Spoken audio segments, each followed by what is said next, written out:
नमस्कार। जिस देश में लड़कियां भाई और पिता का हाथ पकड़ के सड़क पार किया करती हैं और जिस देश में कम बोलना, निगाह नीची रखना, पीछे पीछे चलना अच्छी लड़की होने की निशानियां मानी जाती हैं, उस देश की लड़कियां मुक्केबाजी करें, कुश्ती लड़ें, वजन उठाएं और वो सारे काम करें जो मर्दाना माने जाते हैं, ये किसी करिश्मे से कम नहीं। लेकिन लड़कियां आज ये काम कर रही हैं और ये करते हुए देश का नाम भी रोशन कर रही हैं। अभी ग्लासगो में खत्म हुए कॉमनवेल्थ खेलों में भारत ने जो कुल 64 पदक हासिल किए हैं, उनमें 29 पदक लड़कियों के खाते में आए।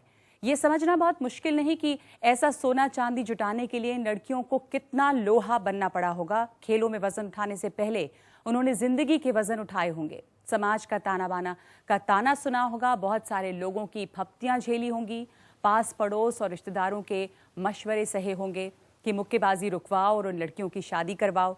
ग्लासगो तक जाने से पहले इन लड़कियों ने जाने कितनी सरहदें पार की हैं। 21वीं सदी के इस मुकाम तक आने के लिए न जाने कितनी सदियां लांघी हैं। आज ये लड़कियां हमारे बीच हैं।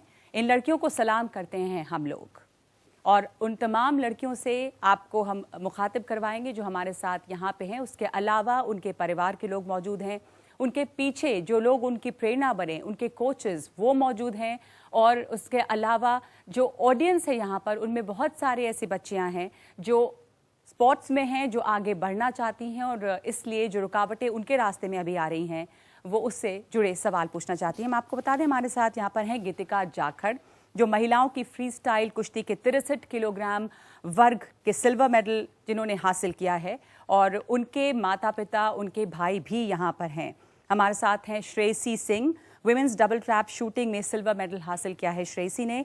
दीपा कर्माकर जो है वो विमेंस वर्ल्ड जिम्नास्ट हैं और उन्होंने CWG में ब्रॉन्ज मेडल हासिल किया है। उनके कोच BS नंदी भी हमारे साथ स्टूडियो में यहाँ पे मौजूद हैं, जो उनके पीछे प्रेरणा बने रहे और उन्होंने हौसला दिया है। इसके अलावा हमारे साथ जगदीश कालीरमन हैं, आप सब उनको जानते हैं, बहुत जाना पहचाना नाम है। उनसे हम ये पूछेंगे कि मर्दों का खेल माने जाने वाले कुश्ती में लड़कियों का आना और छा जाना कितना मुश्किल और कितना हैरान कर देने वाला है। इसके अलावा मेरे साथ मनीष बहुगुणा है, जो CEO हैं एंग्लियन मेडल हंट के, और इसके साथ साथ हमारे साथ खेल पत्रकार बेदी साहब भी जुड़ेंगे। लेकिन मनीष जो काम कर रहे हैं वो बहुत सराहनीय है कि खास करके लड़कियों को और उन स्पोर्ट से जुड़ी लड़कियों को प्रोत्साहन देने का काम कर रही है इनकी एजेंसी, जहाँ पे बहुत ज़्यादा ग्लैमर अभी नहीं है। जैसे कि क्रिकेट, हमारे देश में सबसे ज़्यादा ग्लैमरस स्पोर्ट्स अभी भी वही है। तो हम ये जानना चाहेंगे कि इन स्पोर्ट्स को आगे बढ़ाने के लिए क्या किया जा सकता है। गीतिका, आपने जो कुश्ती की राह चुनी जब, तो आपके परिवार में आपको ये जो इंस्पिरेशन है, जो प्रेरणा है, वो कहाँ से मिली? कैसे आपने सोचा कि आप कुश्ती करेंगी? मेरे पेरेंट्स ने ये सोचा हुआ था कि मैं कोई ना कोई स्पोर्ट ज़रूर करूँगी। तो मुझे सिर्फ स्टेडियम में पापा इसीलिए लेके गए थे कि मैं कोई ना कोई गेम चूज़ करूँ। बाई चांस ऐसा हुआ कि रेसलिंग हॉल हमारे स्टेडियम में सबसे पहले जो है रेसलिंग हॉल है, और वहाँ पर जब लड़कियां कुश्ती कर रही थी, कुश्ती की ट्रेनिंग कर रही थी, तो बस देख के ऐसा लगा कि हाँ शायद मैं कुश्ती कर सकती हूँ। और कितने साल की उम्र की बात है जब आपको आपके पिता लेकर गए? और आप आई वॉज 13 जी। तो उसके बाद फिर रेसलिंग शुरू कर दी और धीरे धीरे जैसे जीतने लगी तो उसके बाद अच्छा लगने लगा कि हाँ मतलब मैं कुश्ती ही अच्छे से कर सकती हूँ। तो ये कहानी तब शुरू हुई, और अब इस लेवल पे जब आप इंटरनेशनल स्तर पे बड़े बड़े कॉम्पिटिशन्स में मेडल्स जीत रही हैं, तब और जब शुरुआत पहला मेडल आपको मिला था, वो कौन सा था पहला मेडल? और ये फासला जो है, मैं इस मामले में लकी रही कि मैंने जैसे शुरू की थी उसके बाद ही मैं 2 साल के अंदर ही सीनियर नेशनल चैम्पियन हो गई थी, और then I was selected in Asian Games team. तो लकी रही कि जल्दी ही इंडिया टीम का हिस्सा बन गई थी। तो उसके बाद फिर किसी ने ऐसा भी कुछ नहीं कहा कि क्यों रेसलिंग करती है, और धीरे धीरे जैसे इनाम मिलते हैं, आप खेलते हैं तो आपको लोग जानते हैं, आपको मतलब अच्छा फील होता है, तो और ज़्यादा मेहनत करने का मन करता है। और मतलब ऑब्वियसली आप परफॉर्मेंस दे रहे हो तो आप मेहनत भी अच्छे से कर सकते हो। और जब आपने शुरू किया था ये, तो परिवार में कोई, आपके परिवार में पहले कोई कुश्ती में थे जिनको देखा होगा आपने? मेरे दादाजी रेसलिंग करते थे और बचपन में तब हम लोग गांव में रहते थे, ये नहीं पता था कि बड़े होके रेसलिंग करना है। लेकिन दादाजी हमारे घर में गद्दे थे और मैट्स के ऊपर हम लोग को वैसे ही थोड़ा बच्चों को कराते थे। लेकिन फिर उसके बाद अच्छा लगा जब स्टेडियम में मैंने रेसलिंग करते हुए बच्चों को देखा, तो अच्छा लगा कि मैं ये सब चीज़ें घर में करती हूँ थोड़ा, मतलब छोटे भाई बहनों के साथ में। तो शायद मेरा बेस वहीं से स्टार्ट हो गया था। और दादाजी रेसलर थे तो कुछ टेक्निक्स वो उस समय बताते थे कि एज अ गर्ल की वही लड़की है तो इसको थोड़ा मतलब सेल्फ सेफ्टी के लिए भी आना चाहिए, तो शायद वो इस वजह से बताते थे। लेकिन ये नहीं पता था कि आगे चल के यही मेरा जो है रेसलिंग ही मैं करूँगी और रेसलर बन जाऊँगी। हमारे साथ जुड़ रही हैं बबीता कुमारी भी। बबीता जो कि फ्री स्टाइल 55 किलो वर्ग की कुश्ती में गोल्ड मेडल हासिल करके आई हैं, और बबीता भी उसी हरियाणा से हैं जहां से आप देख रहे हैं कि महिला जो कुश्ती में महिलाएं सामने आ रही हैं। बबीता, आपका परिवार है उसका समर्थन कितना रहा आपके साथ? कितना मुश्किल था आपके लिए सोना जीतना? गर्मियों में हम 3:30 मॉर्निंग उठ जाते थे, 4 बजे तक हमें ग्राउंड में जाना, रेडी होकर ग्राउंड में चले जाते थे हम। तो पापा ट्रेनिंग करवाते थे वहाँ पे 2-2.5 घंटे मॉर्निंग में, 2-2.5 घंटे इवनिंग में होता था। तो ट्रेनिंग काफ़ी हार्ड होती थी। और फिर उसके बाद हम स्कूल में भी जाते थे। स्कूल भी गर्मियों में 7-8 बजे स्टार्ट हो जाते थे, तो आते ही बस नहा धो के खा पी के निकल जाते थे स्कूल के लिए। तो कई बार क्या होता था कि जैसे टीचर पढ़ा रही होती थी तो नींद आने लगती थी ऐसे सो भी जाते थे। कई बार टीचर डांट भी मारते थे, देख लेते। तो कई बार फिर उसको उन लोगों को भी पता चल गया कि वो इतनी मेहनत करते हैं, तो कभी कभी सो भी जाते थे, तो कभी कुछ नहीं कहते थे टीचर। जो समाज था उसने कहा होगा आपके माता पिता से भी कि इनको कुश्ती में मत भेजो, तो इस तरह का दबाव झेलना पड़ा था क्या? उस टाइम इतनी लड़कियां नहीं थी रेसलिंग में। जब हमने स्टार्ट की तो उन लोग पापा को बोलते थे कि इनका भविष्य क्या होगा, क्या करेंगे ये भविष्य में, ये लड़कों का गेम है, अगर ये कुछ नहीं बनी तो इससे कम इनको पढ़ाई करवा लो, अगर कुछ करवाना है तो तुम्हें। हम शॉर्ट्स डालते थे तो उस पर भी लोग बोलते थे कि ये शॉर्ट्स डालते इतने छोटे छोटे, तो उस चीज़ पे भी बोलते थे। तो उस टाइम पापा यही बोलते थे, पापा और मम्मा, कि तुम अपना बस प्रैक्टिस पर ध्यान दो, अपनी अच्छी प्रैक्टिस करो, मेहनत करो, और तुम्हें कोई कुछ कहे तुम मत सुनो। उस चीज़ के लिए हम हैं।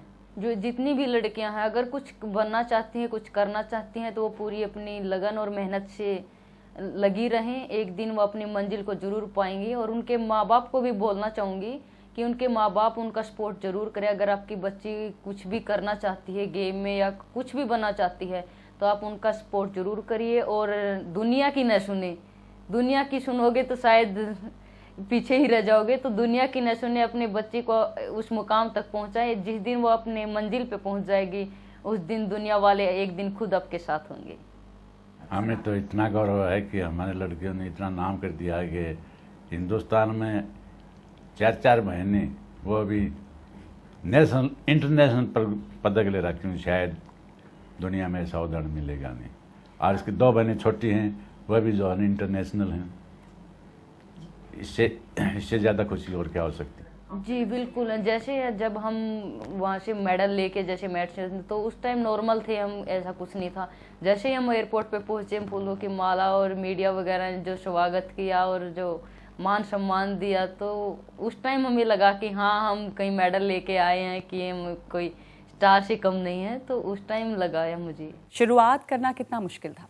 मैं 5 साल से जिम्नास्टिक शुरू किया। 5 साल की उम्र से? हाँ। और मेरा पापा वेट लिफ्टिंग साइकोच है, उनको पसंद था जिम्नास्टिक्स और उन्होंने डाला मुझे। और वहाँ से मेरा लाइफ चालू हुआ। धीरे धीरे मैं मेडल लेते गई नेशनल से। तो 2010 जो कॉमनवेल्थ हुआ, वहाँ पे हम, आप लोग सुने होंगे कि आशीष कुमार ने मेडल जीता था। तो उसके बाद मेरा एक टारगेट हो गई थी कि जो 2014 ग्लासगो में कॉमनवेल्थ हो रहे, वहाँ से मेडल लाने। वो सपना जब आपका पूरा हुआ होगा अभी, तो जो खुशी होगी उसके बारे में तो बयान करना बहुत मुश्किल होगा, क्योंकि आपने सोचा होगा सालों साल इसके बारे में। बहुत। और मैंने बहुत मेहनत भी किया था। और मेरा कोच जो है उनको मैं बहुत बहुत धन्यवाद कहना चाहती हूँ कि उन्होंने मुझे ऐसे तैयार किया कि मैं ग्लासगो से मेडल ला सकती हूँ। नंदी साहब, आप इस पर कुछ कहना चाहेंगे? इनके पीछे कैसी मेहनत आपने की और इनको तैयार करने में आपका जो हाथ रहा? जिम्नास्टिक ऐसा गेम है, आप जानते हैं, इसमें रेगुलरिटी बहुत ज़रूरी है, टाइमिंग मेंटेन करना बहुत ज़रूरी है और लॉन्ग टाइम प्रैक्टिस करना बहुत ज़रूरी है और कॉम्प्लिकेटेड भी होता है, चोट वगैरह भी लगते हैं। तो मैंने, उसका पिताजी वेट लिफ्टिंग कोच था, तो मैंने उनसे बात किया था। मैंने कहा देखो ऐसा ऐसा है, मैं बहुत ज़्यादा लोड दूंगा और मैं जैसे शेड्यूल बनाऊंगा उसी शेड्यूल पे उसको चलना पड़ेगा। तो वो भी एक कोच था, उसने बोला हाँ ठीक है, हम आपके साथ है। तो मैं अपना शेड्यूल में रख के उसको प्रैक्टिस कराना शुरू कर दिया। तो ग्लासगो में जिस दिन मेडल इन्होंने जीता, आप वहाँ पे होंगे मौजूद? हाँ, मैं तो कोच वो था। कुछ पहले हमें, इसके पहले कि हम हिस्ट्री में जाएं, उस दिन की, उस पल की, उस लम्हे की खुशी और वो कहानी। एक्चुअली पहला दिन उसको थोड़ा सा चोट लग गया था एंकल पे, अभी भी सूजा हुआ है। तो मैं बहुत चिंतित था कि वो फाइनल पे उठ पाएगा क्या नहीं। तो बाद में देखा फाइनल पे आ गई, 7 नंबर पे थी वो। तो मैंने उसको यही बोला, जो तुम आईजी स्टेडियम में प्रैक्टिस करते थे उसी सोच के रख के, मतलब तुम कंपटीशन करते जाओ, मतलब कंपटीशन में तुम कंपटीशन कर रहे हो ये ध्यान पे नहीं रखना, सिर्फ तुम वही सोचो मैं प्रैक्टिस कर रहा हूँ, आईजी स्टेडियम में प्रैक्टिस कर रहा हूँ बस। क्योंकि वो बहुत कंसंट्रेट होना पड़ता है, बहुत सोचना पड़ता है।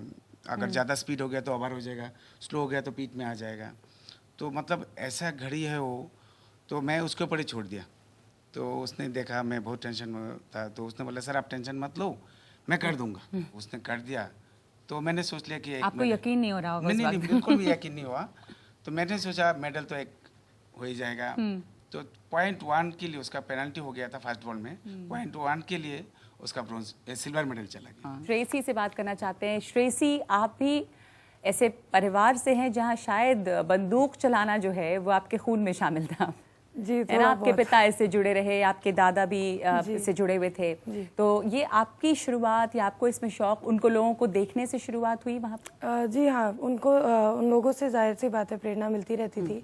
लेकिन 2008 के बाद जब राज्यवर्धन सिंह राठौर ने इंडिया को पहला सिल्वर दिलाया ओलंपिक्स में, उनसे मेरी काफ़ी अच्छी बातचीत थी। तो मैंने 10वीं की परीक्षा अपनी ख़त्म की थी और उसके बाद वो घर पे आए थे और मैंने उनको कहा कि दादा मुझे भी बंदूक चलानी है, तो आप थोड़ी मदद करेंगे? और वहाँ से उन्होंने मेरा हाथ थामा और वो लेकर गए मुझे रेंज, और कैसे एक फ्लाइंग ऑरेंज टारगेट पे कैसे निशाना लगाते हैं ये उन्हीं ने मुझको सिखाया। उसके बाद वहाँ से एक बार जब बंदूक से लगाव हो गया तो वो कड़ी मजबूत होते चली गई। और उसके बाद मेरा साथ दिया परमजीत सिंह सोढ़ी ने, और शायद आज तक मैं यहाँ कॉमनवेल्थ गेम्स में जो मैंने डबल ट्रैप में मेडल जीता है, ये सारा श्रेय, ये सारा हार्डवर्क उन्हीं का है। तैयारी तो लगातार चल रही होती है, पर फोकस तैयारी जो है वो कितने दिन की, कि बिल्कुल एक लक्ष्य दे के वहाँ बढ़ रहे हैं, वो कितने दिन तक चला था? जी देखिए, मैं तो मेरा टारगेट सच बताऊं तो 2010 कॉमनवेल्थ गेम्स था, लेकिन मैं 10 से पहले इंजर्ड हो गई थी, मेरे को नी सर्जरी हुई, तो मैं 10 का कॉमनवेल्थ नहीं खेल पाई थी। तो मन में कहीं ना कहीं जैसे जिस दिन सर्जरी हुई मेरे पापा आए और जैसे मैं थिएटर से बाहर आई, मेरे को पापा ने यूँ नहीं पूछा कि दर्द है, तू ठीक है, कुछ नहीं पूछा। सबसे पहले उन्होंने बोला कि जल्दी से ठीक हो जा और 14 के कॉमनवेल्थ खेलने हैं। तो मतलब ये चीज़ जैसे मैं ठीक हुई उसके बाद, तो मुझे लग रहा है मैं तब से ही मेहनत कर रही हूँ। 10 के बाद मुझे 11 में मैं फिर से ऑपरेशन हुआ, तो उसके बाद से एक टारगेट था कि 14 कॉमनवेल्थ गेम्स चाहिए, लेकिन हाँ कमी रह गई मेरी फाइनल बाउट में, जो मतलब उस कमी को मैं शायद कभी नहीं भर पाऊंगी। आपको खुशी के भी आंसू हैं, कुछ इसमें दुख भी है, कुछ ये भी है कि पिता ने किस तरह साथ दिया और हौसला बढ़ाया। अगर उनका साथ नहीं होता तो मुश्किल होती है परिवार का साथ जिस तरह का था। जी बिल्कुल, शायद उस समय मैं उसके बाद मैं छोड़ चुकी होती रेसलिंग, लेकिन की सिर्फ इसलिए कि नहीं ये नहीं मिला तो अब 14 का कॉमनवेल्थ गेम्स लेना है। और दुख है कि सिल्वर मेडल जीत पाई, गोल्ड नहीं ले पाई। और रही मेहनत की बात, तो मुझे लगता है कि एक बार इस प्लेटफॉर्म पे आना इतना मुश्किल नहीं है जितना कि आप इंजरी से उठ करके यहाँ तक वापस आते हैं। तो ऑब्वियसली एक जब हम मेडल लेते हैं वो अच्छा लगता है कि हाँ आप फोटो देखते हैं, तो ऐसा लगता है कि हाँ देखो मतलब कितना अच्छा, कितनी अच्छी फ़ोटो है, सारी चीज़ें, लेकिन उसके पीछे की मेहनत सच में बहुत ज़्यादा हार्ड वर्क है। और चाहे वो कोई भी गेम हो, प्लेयर्स को बहुत ज़्यादा मेहनत करनी पड़ती है। और जो गवर्नमेंट सपोर्ट कर रही है प्लेयर्स की, उसके लिए मैं ज़रूर कहना चाहूँगी कि अब जो गवर्नमेंट जो प्लेयर्स के लिए जो कर रही है, उससे आगे आने वाले समय में आप देखेंगे कि इंडिया के प्लेयर्स, मैं कहना चाहूँगी हरियाणा के प्लेयर्स उस बड़े लेवल पर world championship, Commonwealth games, Asian games, Olympics में बहुत मेडल लेने वाले हैं। आपके अभी आपने कहते कहते ये बात कहा, वो कोगिन की इंजरी जो थी, वो दौर था, वो डिफ़िकल्ट था, लेकिन अगर आपका साथ नहीं होता और माता पिता दोनों और पूरा परिवार, आपके भाई भी यहाँ पे हैं, किस तरह से आप सब लोग इनकी प्रेरणा बने? और आपसे खास करके मैं जानना चाहती हूँ कि आपको कैसे सूझा कि हम अपनी लड़की को कुश्ती में ही डालेंगे, क्योंकि ऐसे परिवार या ऐसी जगह से आप लोग जहाँ पर ये बहुत आसान फैसला नहीं होगा, आपको लोगों ने टोका भी होगा शुरू में। सबसे पहले मैडम जी बताना चाहता हूँ कि परम श्रद्धेय अपने मास्टर चंदीराम जी, जो हम उनके बेटे अपने पास बैठे हैं, इनकी 3 लड़कियां कुश्ती करती थी और आज हिंदुस्तान के अंदर कुश्ती लाने वाले वही शख्स हैं जिन्होंने अपना मैट, अपनी चद्दर साथ लेके सारे हिंदुस्तान के कोने कोने घूमे। हमारे उनसे बड़े बढ़िया संपर्क थे और मेरे फादर को से भी उनके पुराने उस ताल्लुकात थे। मेरे फादर भी कुश्ती करते थे। तो इनकी लड़कियां जब कुश्ती में आई तो मैंने मेरे फादर से पूछा कि पापा जी, गुड़िया कुश्ती करना चाहती है तो क्या करें? एथलीट थी, बढ़िया छोटी बच्ची थी और बहुत होशियार लड़की थी। तो उन्होंने बोला, बेटे अगर कुश्ती करना चाहती तो आप इसके साथ रहें और कुश्ती कोई बड़ी बात नहीं, कुश्ती कराओ, हमें कोई इतराज़ नहीं है। तो सबसे ज़्यादा मास्टर चंदीराम का मैं एहसानमंद हूँ कि उन्होंने हिंदुस्तान के अंदर कुश्ती लाई। जी नहीं, लड़कियाँ कुश्ती हिंदुस्तान में कभी नहीं आ सकती थी। पर जो स्पोर्ट्स जहाँ सिर्फ मर्द थे और एक जो पारंपरिक कुश्ती का अखाड़ा आप सोचें, तो वहाँ पे लड़कियों को इमेजिन करना ही, उनकी कल्पना करना ही मुश्किल होता है। आपके तो परिवार में लड़कियां थीं कुश्ती, पर फिर भी ये हैरान करता है आप लोगों को, या उसमें अब जब इतनी लड़कियां आगे आ रही हैं तब कैसा बदलाव देखते हैं आप? एक मेल डोमिनेटेड एरिया जो था, वहाँ लड़कियां आई हैं, मेडल्स भी जीत रही हैं। देखिए 1997 में रेसलिंग शुरू हुई इंडिया में, उससे पहले वुमेन रेसलिंग इंडिया में थी नहीं जी। तो जब इंडिया में शुरुआत हुई तो फादर ने बीड़ा उठाया कि भाई वुमेन रेसलिंग को आगे बढ़ाना है। तो बेसिकली कुश्ती जो है एक प्राचीन खेल है, भारत की परंपरा से जुड़ा हुआ है। महाभारत और रामायण के टाइम से कुश्ती चलती आ रही है। पर तब क्या महिलाओं का योगदान, महिलाओं का कोई योगदान नहीं था और लोग मतलब पुरुष प्रधान गेम ही मानते थे इसको। जी 1997 में जब कुश्ती की शुरुआत हुई तो फादर ने मेरी तीनों सिस्टर्स को रेसलिंग में डाला। तो वहाँ से एक लोगों में मैसेज गया, क्योंकि कुश्ती एक गांव का खेल है, देहात का खेल है, तो लोगों में एक मैसेज गया कि भाई कुश्ती जो है महिलाएं भी कर सकती हैं। जब मास्टर चंदीराम की बेटी कर सकती हैं तो बाकी महिलाएं भी कर सकती हैं। तो लोगों में एक मतलब महिलाओं में माँ बाप में एक प्रेरणा गई कि भाई अगर हम अपने बेटियों को या बच्चियों को रेसलिंग में डालेंगे तो आगे उनके लिए कैरियर है, उनको मान सम्मान भी मिलेगा, उनको मेडल भी मिलेगा, उनको नौकरी भी मिलेगी।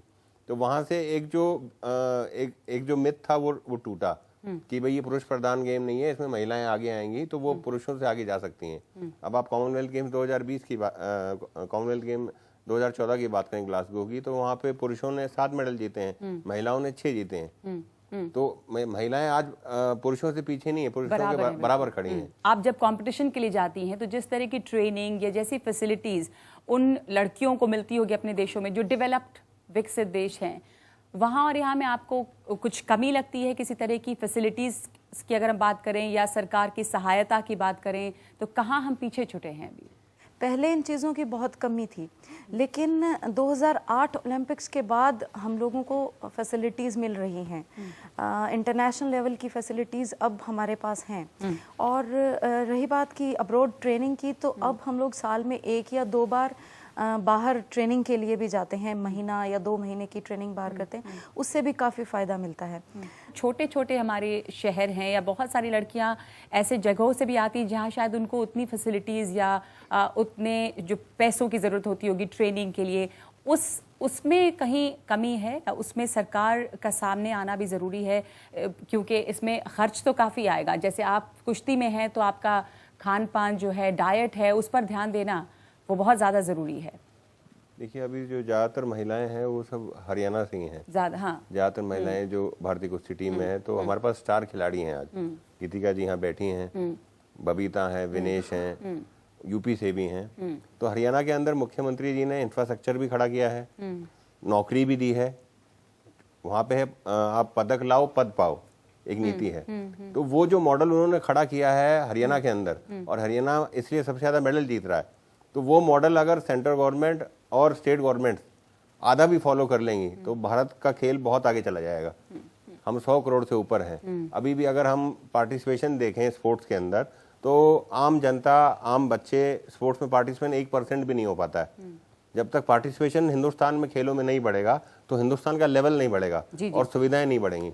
चर्चा में हमारे साथ अब बेदी साहब भी जुड़ गए हैं, सीनियर स्पोर्ट्स जर्नलिस्ट हैं, बहुत जाना पहचाना चेहरा है, आप सब जानते हैं उनको। और जो हम यहाँ पर चर्चा कर रहे थे कि स्पोर्ट्स में पार्टिसिपेशन जो है वो कितना कम है, जिसकी तरफ काली रमन जी ने इशारा किया, वो बहुत सही है। और जहाँ पर स्पोर्ट्स में पार्टिसिपेशन है भी, जहाँ चाह है, वहाँ पर भी रुकावटें कितनी हैं। ये जो बच्ची यहाँ बैठी है उसकी कहानी से आपको अंदाज़ा हो जाएगा। आपका नाम क्या है? चारू। और चारू, आप दिल्ली की रहने वाली हैं, और आप कौन सा गेम खेलती हैं? मैं फुटबॉल खेलती हूँ। अभी जो आप फुटबॉल खेल रही हैं, तो सबसे बड़ी समस्या आपके माँ बाप के सामने क्या है?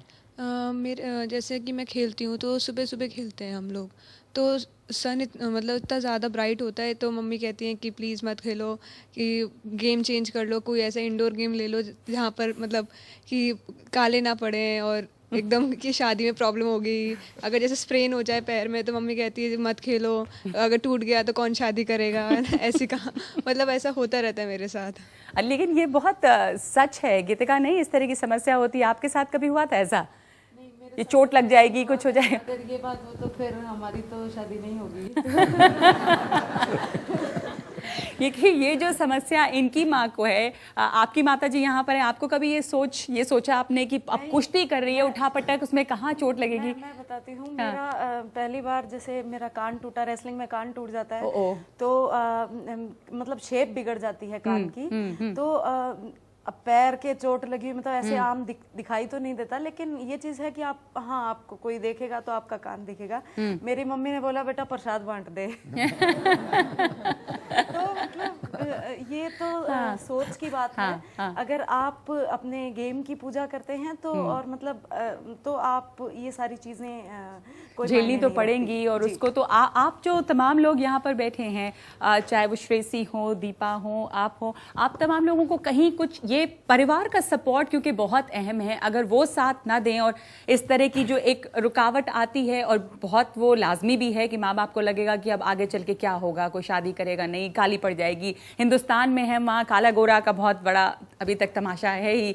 कुल मिला के हर एक कहानी, जहाँ पर एक कामयाबी की कहानी, उसके पीछे माता पिता और जो समाज पूरा वहाँ था, उसका बहुत अहम रोल है कि अगर उनका साथ नहीं होता तो फिर वो बात आगे नहीं बढ़ती। आप तो अगरतला से हैं, वहाँ पर जिम्नास्ट रही हैं, आप जिम्नास्ट हैं, किस तरह की फैसिलिटीज़ आपको वहाँ पर थी, या क्या कमियाँ थी, किन से आपको जूझना पड़ा? आप इंटरनेशनल लेवल में आप ग्लासगो से मेडल जीत के लाई हैं, पर वहाँ जब आप वापस अभी भी जाएंगी तो वहाँ फैसिलिटीज़ हैं?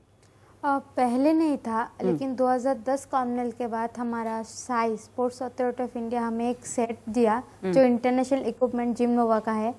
तो मैं उनको बहुत थैंक्सफुल कहना चाहती हूँ, साई, हमारे जिम्नास्टिक्स फेडरेशन ऑफ इंडिया और हमारी त्रिपुरा स्टेट को, कि हमें मौका दिया जिम्नास्टिक्स को आगे बढ़ाने, और इस बार हमारा मेडल आया। तो मैं उनको बहुत बहुत शुक्रिया अदा करना चाहती हूँ। मनीष जी, ये जो तमाम एथलीट्स हैं जो मेडल्स जीत के आई हैं, इनके अपने अपने जो रिस्पेक्टिव गेम्स हैं उसमें शायद इनका मेडल उसको आगे बढ़ाने में काम करेगा।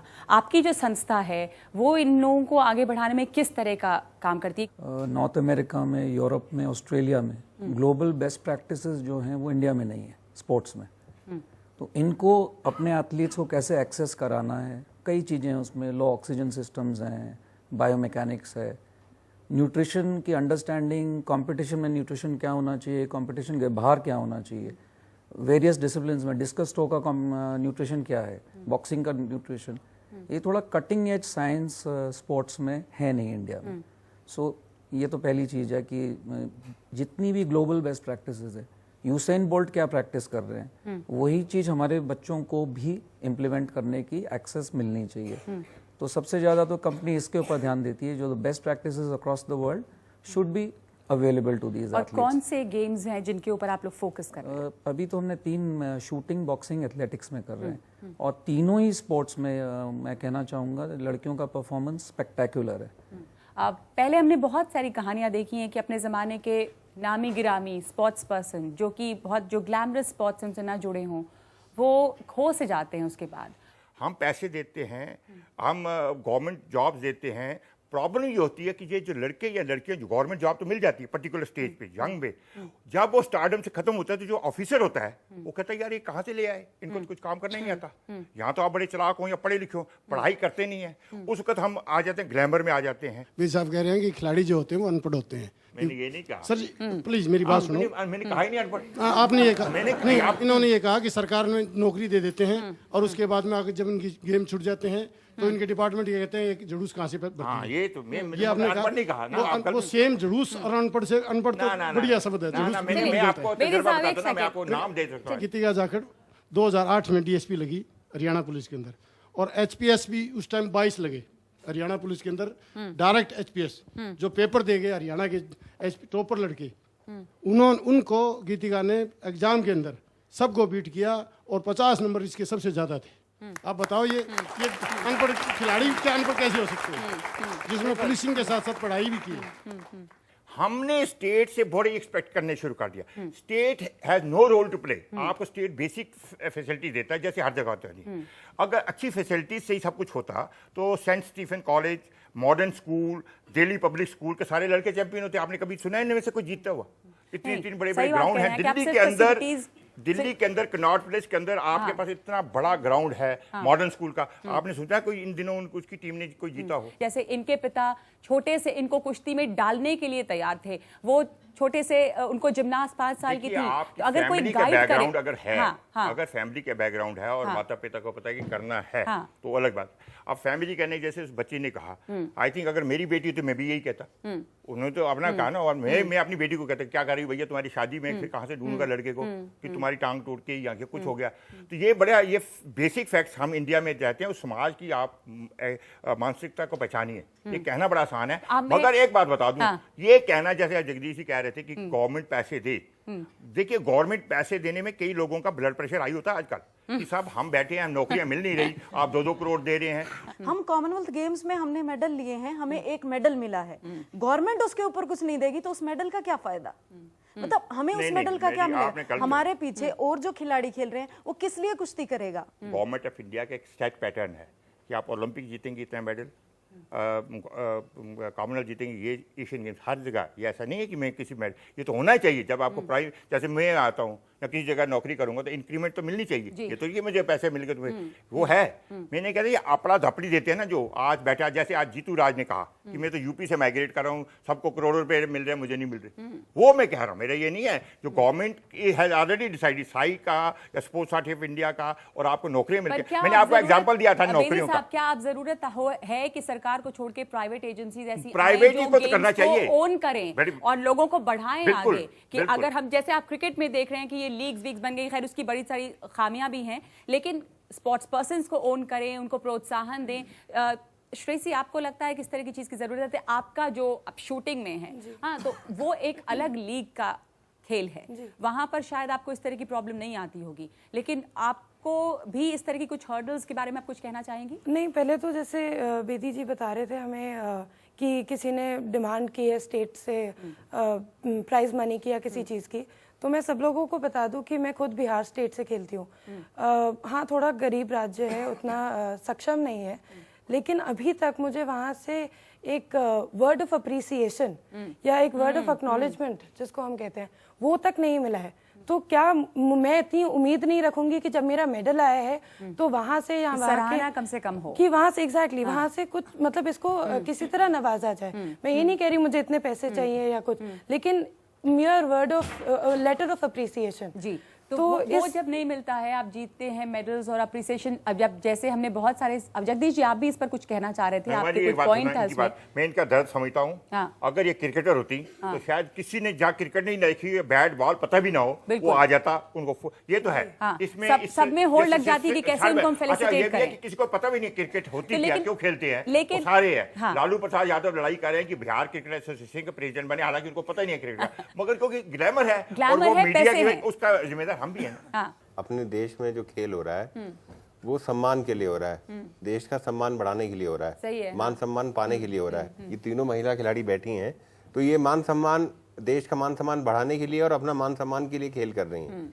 अब बात आती है कि भाई इसमें योगदान किसका कितना रहता है। आज भी हिंदुस्तान के अंदर जितने भी महिला या पुरुष खेल कर रहे हैं वो सरकार के बलबूते पे नहीं कर रहे हैं, माँ बाप के बलबूते पे कर रहे हैं। ये सच्चाई है और ये सच्चाई मतलब पता होनी चाहिए सबको कि अगर गीतिका के माँ बाप सपोर्ट नहीं करते या श्रेयसी के माँ बाप सपोर्ट नहीं करते या दीपा कर्माकर के माँ बाप सपोर्ट नहीं करते तो ये खेल नहीं कर पाते। जब 5 से 10 साल का बच्चा खेल शुरू करता है तो उस टाइम पे सरकार नहीं आती है, उस टाइम पे माँ बाप आते हैं, माँ बाप की दृढ़ शक्ति आती है। क्रिकेट ने क्या किया है कि क्रिकेट कमर्शियल हो गया है और उसकी फैन फॉलोइंग इंडिया में ज्यादा है और उस वजह से क्या हुआ है, क्रिकेट कमर्शियल होने से उसका सिस्टम पूरा खड़ा हो गया है। उसको आज गवर्नमेंट सपोर्ट की जरूरत नहीं क्रिकेट को। हिंदुस्तान के अंदर जितने स्पोर्ट्स हैं वो सब माँ बाप के सपोर्ट से या गवर्नमेंट के सपोर्ट से चल रहे हैं। तो जब तक हिंदुस्तान में स्पोर्ट्स कमर्शियलाइज नहीं होगा, मैं आपसे आने वाले 5-10 साल की बात कर रहा हूँ, हिंदुस्तान में स्पोर्ट्स कमर्शियलाइज होगा, जरूरत है। जिस दिन कमर्शियलाइज हो जाएगा ये जो कमियां हैं, ये जो जितनी कमियां हैं स्पोर्ट्स में, ये तभी दूर हो पाएंगी। कॉर्पोरेट लॉबी को आगे आना पड़ेगा। बिल्कुल, ये भी हम देख रहे हैं कि जिसमें ग्लैमर जुड़ता है, जो आप कह रहे थे कि उसको कमर्शियल होना जरूरी है। हमने अभिषेक बच्चन को देखा हाल के दिनों में, कबड्डी लीग की शुरुआत हुई और वो जगह जगह कबड्डी को लेके जा रहे थे। तो अब लोग कबड्डी देखेंगे, सुनेंगे, तो स्पोर्ट्स को इस तरह के कॉर्पोरेट्स इंटरेस्टेड हैं बैक करने में, लेकिन ट्रांसपेरेंसी की जरूरत है। जो भी फेडरेशन या एसोसिएशन क्लियरली ट्रांसपेरेंट है, वहां पे कॉर्पोरेट्स बैक करने के लिए तैयार है। नहीं, बीसीसीआई ट्रांसपेरेंट नहीं है, उसमें आते ही हर बार नहीं। आप अभिषेक बच्चन साथ में आए, कबड्डी है। और मैं कल किसी ने कहा कि कलकत्ता में इतना रश था, उन्होंने सोचे नहीं पहले कि कलकत्ता में कबड्डी क्या थी, कहता सारा स्टेडियम भरा पड़ा था कलकत्ता में। सवाल है how to promote it, how to market it. Kabaddi इतनी पॉपुलर है, ये कबड्डी लीग में जो करोड़ों रुपए लगाया, किसी को प्यार नहीं है कबड्डी से, उनको पता है उतना पैसा वापस आएगा। सवाल है हाउ टू मार्केट इट। मेरा जहां तक ख्याल है ये रोना धोना कि हम लुट गए पिट गए, ये नहीं। अगर आपको कोई मार्केट करने वाला है, भारत में कबड्डी, एथलेटिक, कबड्डी, कुश्ती को तो और बॉक्सिंग इतनी मार्केट की जा सकती है, इतने लोग तैयार हैं देखने का। आप देख लीजिए जो आपने देखा स्टार में रोज ही आता कबड्डी का, अब लोग देखते हैं, लोगों ने पब्स में लगा के देखते हैं कबड्डी भी।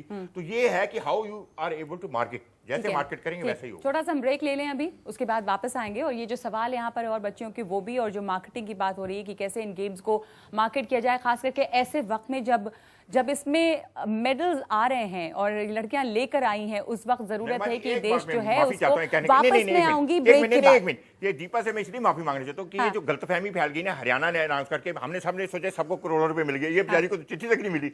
ये है आम इंप्रेशन, ये है लेकिन तो मैं सॉरी आई, तो इस बेचारी को तो चिट्ठी तक नहीं मिली। ये तमाम चीजें जो हैं, अच्छा कई बार ऐसा है कि जो चीफ मिनिस्टर है बयान देते हैं, पैसे देते नहीं है। कई लोगों ने कहा जी अभी तक हमें मिले ही नहीं। अनीसा सईद शूटर है, उनको कहा था नौकरी मिलेगी, 3 साल हो गए, मैं रिटायर भी होने वाली हो जाएंगे। तो कई बार आप अनाउंस कर देते हैं जस्ट टू गेन पब्लिसिटी। होता ये है कि उसके बाद हमने भी सोचा 2 करोड़, अब शेरसी कह रही है मुझे चिट्ठी तक नहीं किसी ने मिली। इंप्रेशन क्या होगा? इंप्रेशन होगा कि उसने भी कमा लिया, इसने भी कमाया, पता नहीं लाखों आगे, वो मिला कुछ नहीं। कल भी हरियाणा के सीएम ने अनाउंस किया है कि उनकी जॉब, ये भी सोचना पड़ेगा। सही कह रहे हैं कि सही जगह जब बोर्ड अनाउंसमेंट्स हो जाती हैं लेकिन वाकई मिलता नहीं है, अखबारों में आ जाता है, खास करके तब ऐसे वक्त में जब मेडल्स आए हैं, तो उस वक्त क्या जरूरत नहीं है कि हम इसके बारे में सोचें कि कैसे हम इन्हें मार्केट कर सकते हैं। क्योंकि मार्केट इसलिए कि एक तो इनके प्रोत्साहन के लिए, दूसरे इनके बाद के जो छोटे, उनके पीछे जो लड़कियां हैं या जो बच्चे हैं जो इन गेम्स में जाना चाहते हैं, उनके लिए कैसे ये मिसाल बने। जब आप जानेंगे नहीं, सुनेंगे नहीं और ये नहीं देखेंगे कि हाँ अगर हम ये कर लें